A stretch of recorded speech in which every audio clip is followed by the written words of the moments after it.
All right, let's go. The Drowned Ruins. So side 1A, the Grotto. We're going to set the Shrine of Morgoth aside out of play. We make a Grotto deck. We add 2 of those locations to the staging area. Grotto side face up. And then we're going to take control of our best friends forever, Naasia and Captain Sahir. It's 15 quest points, while an underwater location is the active location. We cannot play attachments or allies because we're underwater.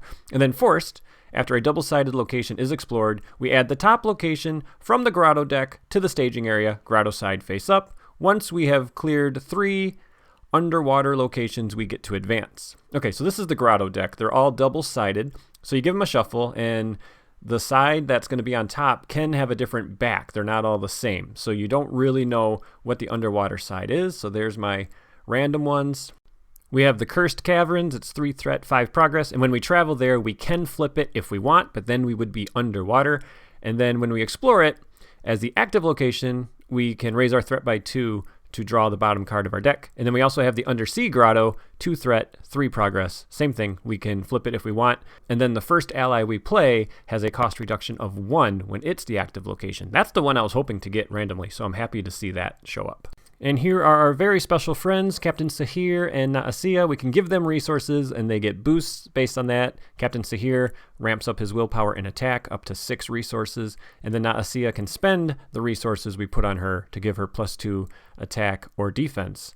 Okay, so the whole gimmick of this quest is to generate massive amounts of willpower when we are at a underwater or underground location. And you know who's really good at generating a ton of willpower when we're at an underground location? Dwarves. Like, this quest isn't that hard, but I thought it would be really cool to bring a dwarf deck and just see how much willpower we can amass.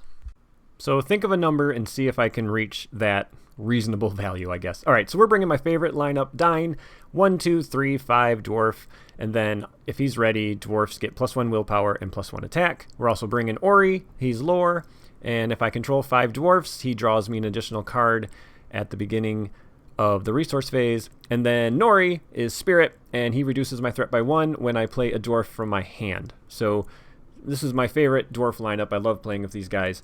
And I'm hoping to get a big old Dwarf army. And yeah, let's just see how much willpower can I generate with using their cards that get benefits from being underground when I travel to one of these underground, underwater locations. All right. Opening hand. There are some new Dwarf cards that we haven't seen, and there's one, but I don't want it in my hand. He comes into play if I discard him off the top of my deck. So we're not going to keep this hand. Oh, I drew 2 of them. Definitely not keeping this hand. The Dwarves kind of developed a second, I don't know what you want to call it, deck synergy. They have the 5 Dwarfs thing, and then they also got this mining cards from your deck thing. So there we go, Stargazer, that helps. And Ziggy, okay, cool. Stargazer, Ziggy is what I wanted. There's my 1 Unexpected Courage. Armored Destier is nice. And then also got, oh boy, I always forget. Is it Keely? I think that's Keely. I don't know. It's one of the brothers. So that's a great hand. Stargazer really helps because then when I discard cards off the top of the deck, I can make sure the Stargazer puts the right cards in the order that I want, so I'm discarding the cards that I want to discard off my deck. Alrighty, let's put in an Erebor Record Keeper. He's just going to cost 1, and then because I played a Dwarf from my hand, I get to drop my threat. So threat is not going to be an issue in this quest. And I am going to hold on to my resources. I don't want to give resources to Naasia and Captain Sahir. So let's send some characters on the quest. We are currently sending 9, and we get Into the Abyss. This isn't good. So when revealed, I got to choose a card type, and I discard each card in my hand that is not the chosen type.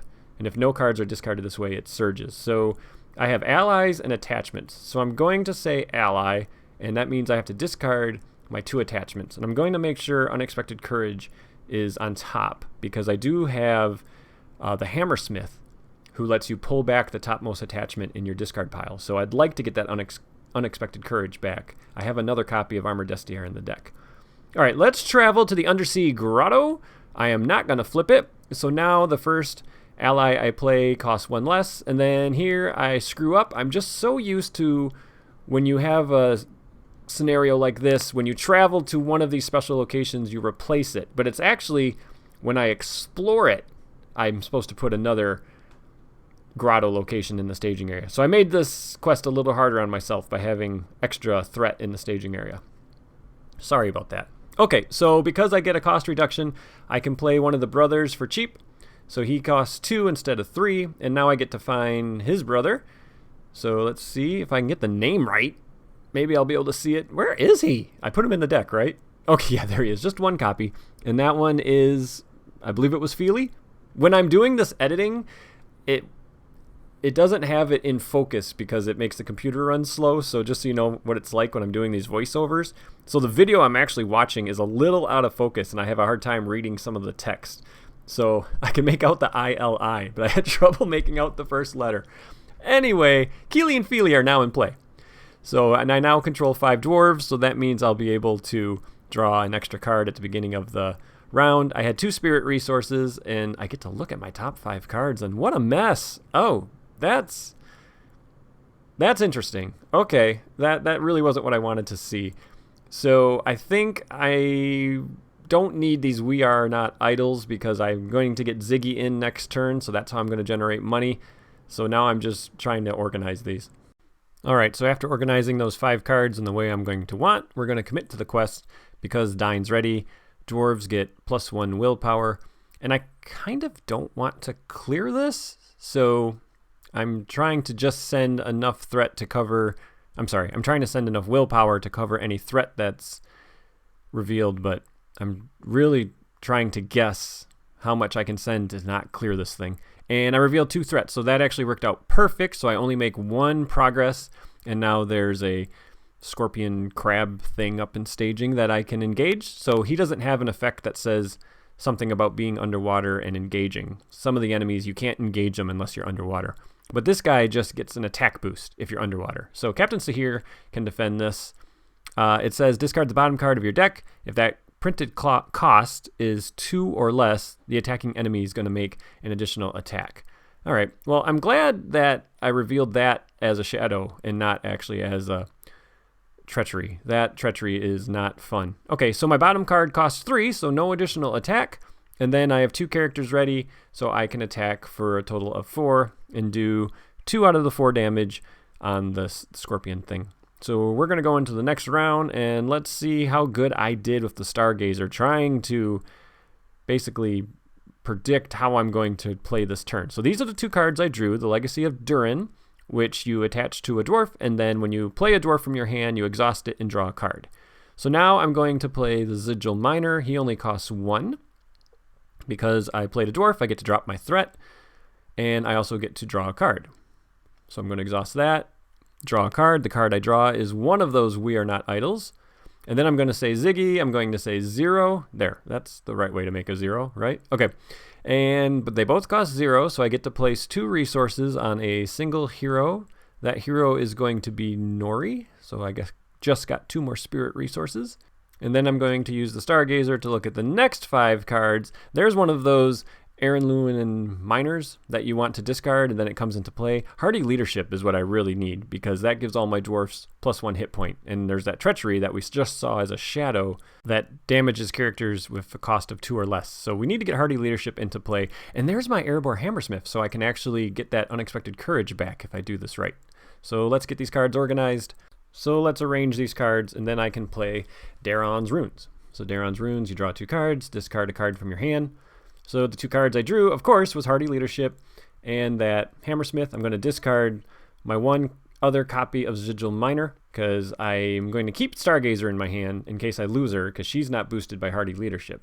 So I played We Are Not Idle, which lets you exhaust X dwarf heroes, getting a resource for each one you exhausted, and you get to draw a card. So I just exhausted 1, which gave Dine a 2nd leadership resource, which let me play Hardy Leadership. So now all my dwarves have +1 hit point. So now if I get that treachery that deals damage to characters that cost 2 or less, only the Stargazer will leave play. All right, committing to the quest, I think I'm okay clearing it this turn, but if I don't, it's fine. I don't mind building up my board state. You really need to build up your board state before you decide to go underwater, because when you're underwater, you can't play attachments, you can't play allies, and so you gotta be all set up. I decide to only send 1 more willpower than threat. I can definitely reduce my threat with the help of Nori. So let's just send that, and we get powerful undertow. So I cannot flip the active location this round. If the active location is already underwater, we got to do the forced ability on that location. And if we're not underwater, we get doomed 3. That's absolutely fine. So I actually make a progress. I'm going to defend with Captain Sahir. +1, +2 if underwater. Okay, Captain Sahir takes a hit. And then I can swing back for 4. And we're going to kill that scorpion. And then in the refresh phase, after everybody readies and we raise our threat, I'm going to trigger the Stargazer and take a peek at the next 5 cards. There's that Aaron Lewin Miner. We knew that guy was coming. We got King Under the Mountain. I don't really need that. There's a Test of Will. And Ever My Heart Rises is great for this quest. So let me get these organized and we will start the next round. Alright, next round. You know what? It's fun to play Dwarves again. I haven't played them in a while, and it's just fun to smash a quest sometimes. So I drew the Test of Will and the Record Keeper. We're going to play the Hammersmith for 1, and then he lets me pull back my topmost attachment. So after I drop my threat, I'm going to pull back my topmost attachment, which is that single copy of Unexpected Courage that I have available to me. So that's really good. So now Dine can do 2 things. I'm going to say 3 with Ziggy, and one of them costs 2, and then the Aaron Lewin Miner gets to come in for free if he was discarded off of your deck. So he's a nice dwarf to come in for free. And then I get 1 resource because I got 1 number correct, so I'm going to give that to Nori. I'm going to play the Record Keeper for 1. Remember, every time I play a dwarf from my hand, I get to drop my threat. So it's really nuts that it's not limit once per phase. And I only get to trigger Legacy of Durin once, but that was errata. You used to be able to just keep triggering that. Okay, Ever My Heart Rises. If I travel to an underground or mountain location, I get to ready that dwarf and then drop my threat by 1. So it's just stupid good in this quest.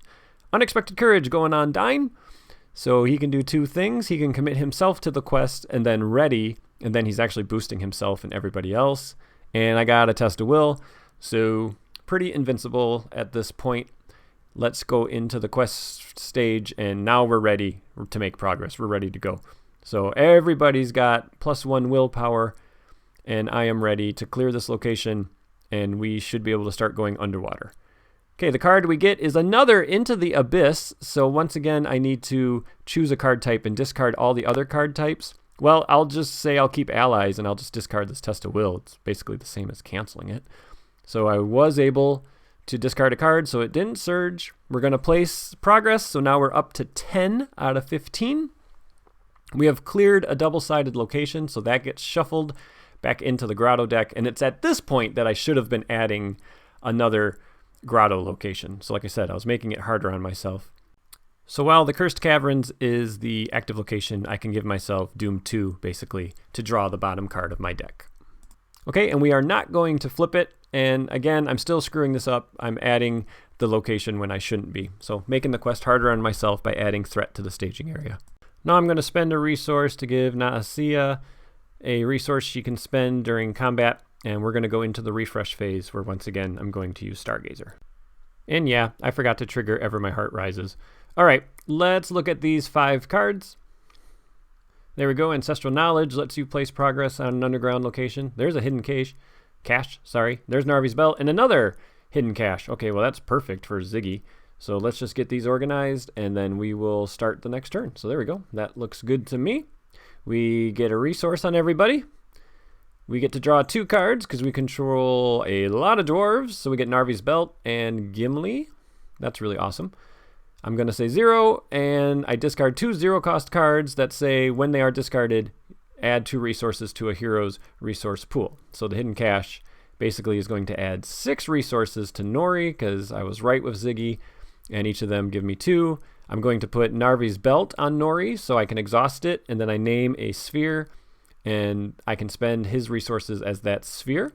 I'm going to put Gimli into play by triggering Narvi's Belt and saying leadership. So Gimli can commit to the quests, and then if you reveal an enemy, he readies. So that's really cool that he's available now because the Flame of the West Deluxe is now available to me. And then I'm going to draw a card for playing that dwarf, and I get Ancestral Knowledge. So you can exhaust a dwarf and place 4 progress on an underground location. And then finally, my last Erebor Record Keeper is going to come in, and my threat just keeps dropping. So forgetting to do Ever My Heart Rises is not a huge deal when I don't need to ready a dwarf and I can constantly drop it like crazy. So let's just go into the quest phase, and then I think this round we are definitely going to go underwater. My board state looks pretty amazing, and we should be able to clear these underwater locations no problem. We're going to be sending 16 against 5.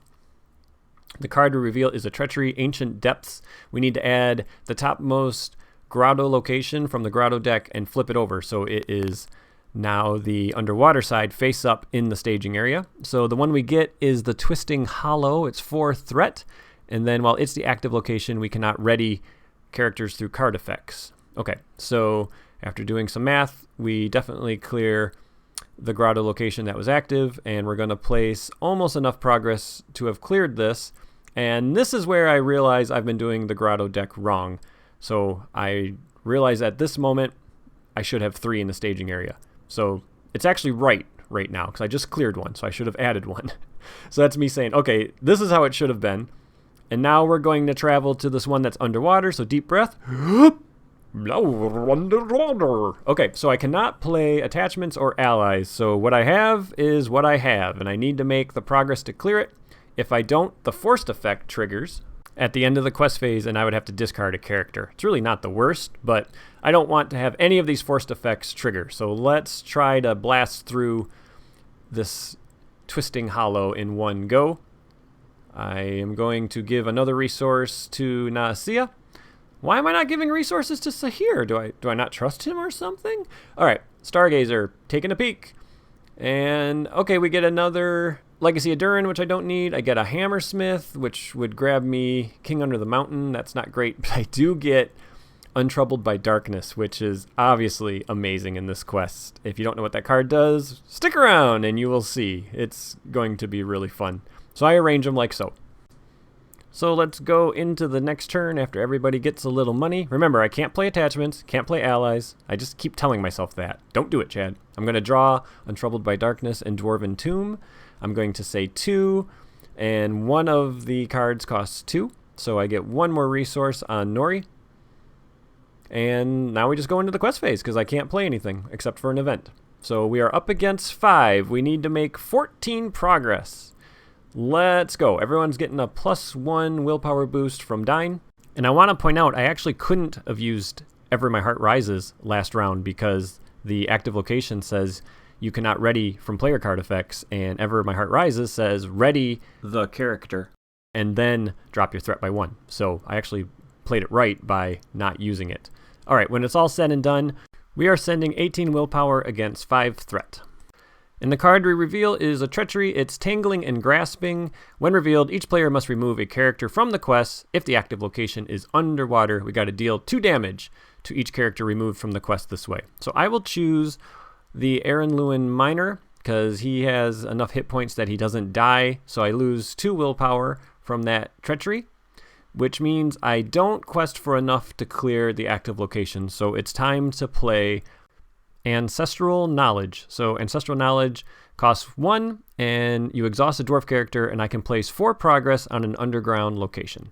So I spent my 1 resource, I exhausted one of my record keepers, and then that gives me enough with the willpower to clear that active location and place a little more progress on the quest, so we're good there. I have cleared 1 of my 3 underwater locations, and I need to add another one to the staging area. It's the top one.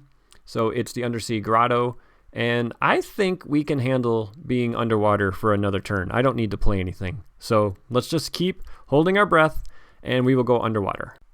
So we choose one of these in the staging area. We don't know what's on the other side of any of them. So here we go. We're going to flip it, and it's the same one, so I can't ready from card effects. So once again, I cannot trigger Ever My Heart Rises. Not a huge deal, because I have no combat. So we're underwater, and we got to make 14 progress again.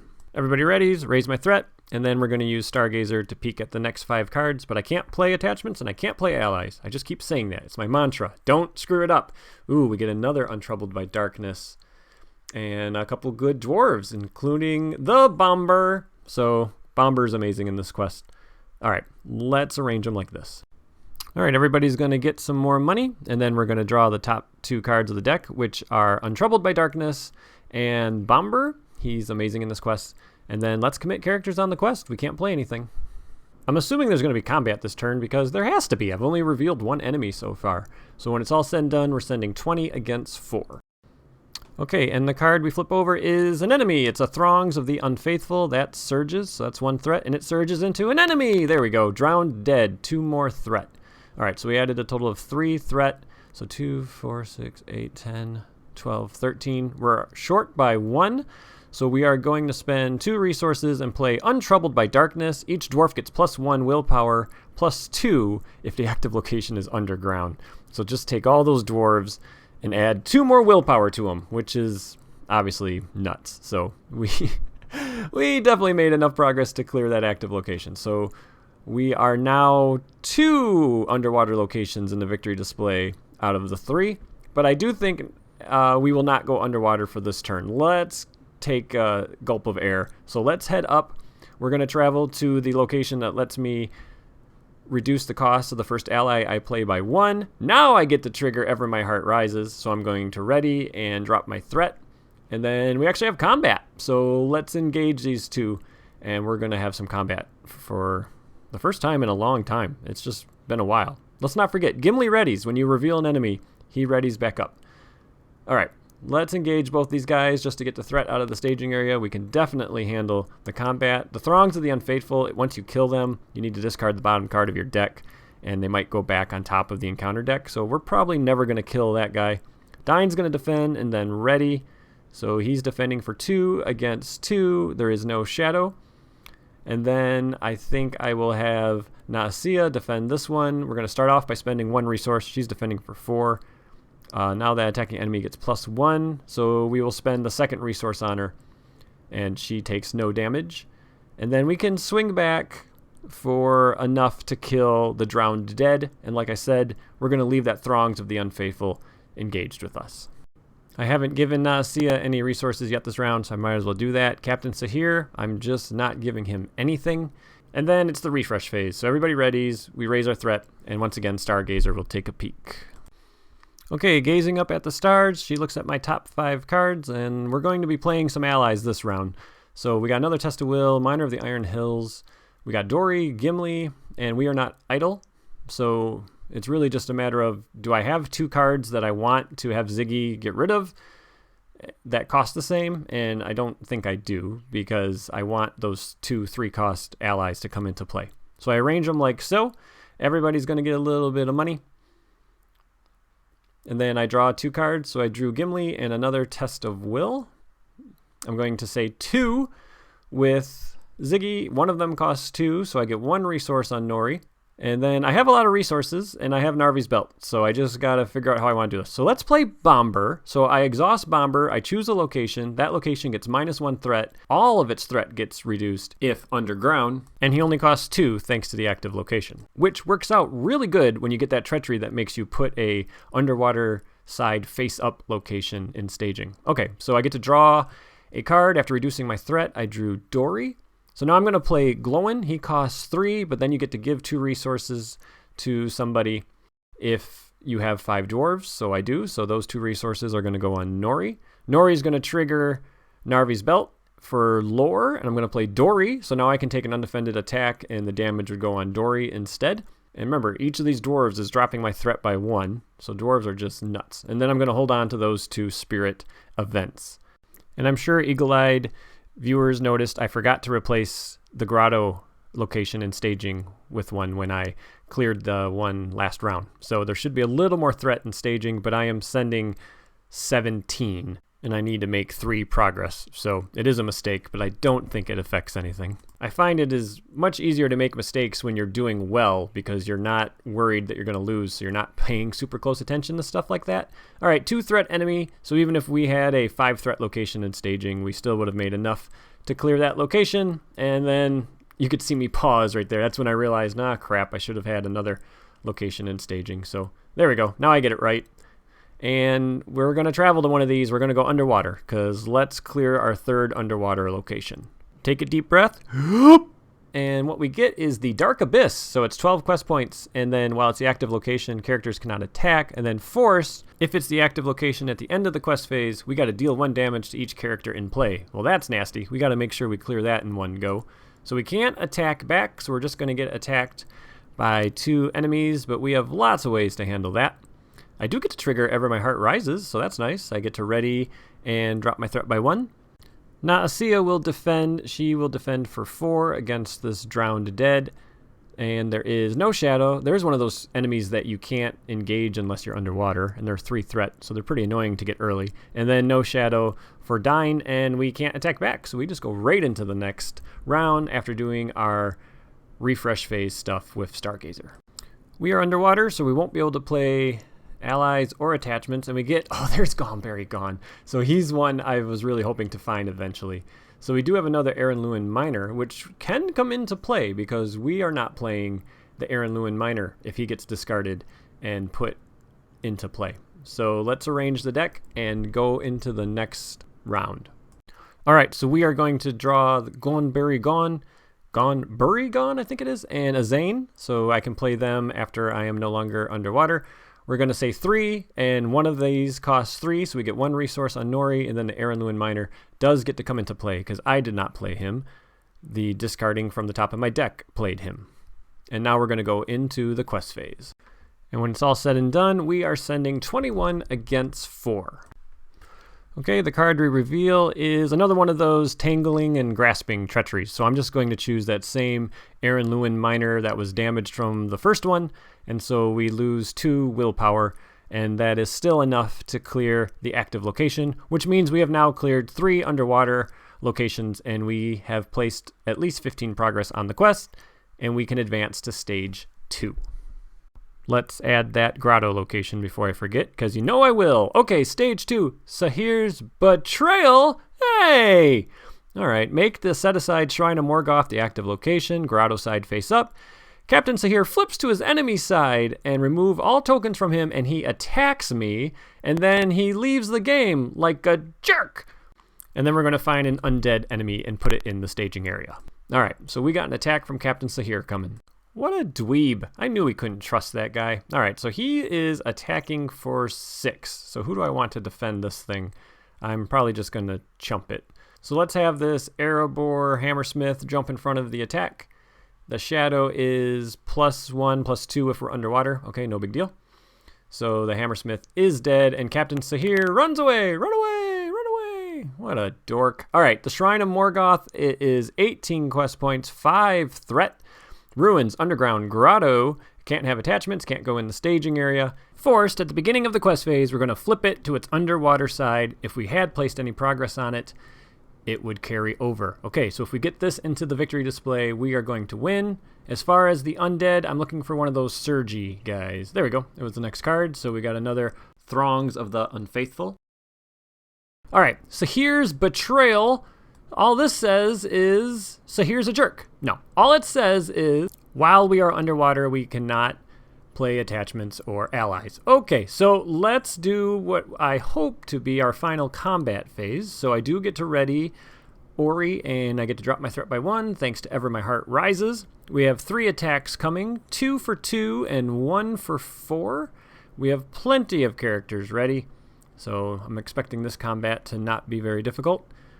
Let's have, since we still are friends with Naasia, she can take a resource, and then she's going to spend it and defend for 4 against 4. There is no shadow. Is that a... Okay, yeah, there are locations in the actual deck. And then Dine's going to defend. He will ready, so it's 2 against 2. No shadow. And then he can stay ready, and we'll have Nori defend. Nori will defend, no shadow. And now let's kill that drowned dead. So there's 1, 2, 3, 4, 5.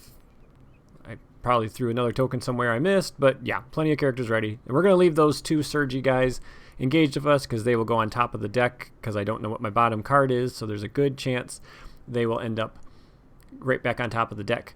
Okay, so now what we got to do is trigger Stargazer for hopefully the last time. All right, so we do have another Untroubled by Darkness. So I'm going to try to make sure I get as many resources as possible from the Ziggy Miner. And we are going to go for the willpower push of all willpower pushes. I am really hoping that we just get a massive number for our willpower. This is really why I brought Dwarves to this thing. I just wanted to see what I could muster here. So we're going to draw those 2 cards. I'm going to say 0. One of the cards costs 0, and it's a hidden cache, so I get 3 resources, all of them going on Nori. I'm going to play Gombury Gone, so he gets willpower equal to the threat of the active location. So he'll be questing for 5. I am going to trigger Narvi's Belt for tactics, and we'll put in a Zane. So he's a really good dwarf for combat, and I get to draw a card from that. The card I draw is the Armor Destier. I might as well play it just to get it on the board, just so I can pretty much have the best board state possible. We are now underwater, and if we don't clear this, we have to raise our threat by 5. All right, so there you go. Gombury Gone will be questing for 5. And now we're going to send every dwarf that is ready on this quest. So maximum dwarf power. Let's get this figured out. We are also going to send Naasia and Gombury Gone. We can send Dine and then ready Dine, so he commits to the quest and he boosts himself. So right now, if I did the math right, we're sending 34. Dwarves, as we know, are excellent sprinters, but they're also excellent swimmers. All right, what do we get? A 3-threat eel. So now I'm going to ready Gimli. I'm going to trigger Bomber to cancel the threat of one of these underground locations. I was kind of waiting to see if I got the treachery that made me add one grotto side face down, underwater side face up. All right, so now let's have Bofer come in. So he comes in exhausted and committed to the quest. So I'm going to spend 1 resource there. That's going to add 3 willpower. And then I have the resources and I have the cards. So let's go nuts. Let's get that big, big number 2, untroubled by darkness. So that means every dwarf is going to get plus 4 willpower. Let's count it up. I believe I have 15 dwarves committed to this quest. So 15 times 4 is 60. So we're going to add 60 willpower to the total, which is going to put us at 97, which obviously I don't have on this mat. So we'll just put the marker right there. And because Da Bomber was canceling 3 threat, let's make it an even 100. So we sent 100 on this quest, and we only needed to make 18 progress. So that is a victory. All right, I'm pretty happy with that. 100 willpower on the final quest phase. Yep, that's pretty good. All right, everybody. I hope you enjoyed that one. This is a fun quest just to experiment with some decks and play against. It's not super hard. Just make sure you can muster up a lot of willpower when you need to. All right, take care. Bye-bye.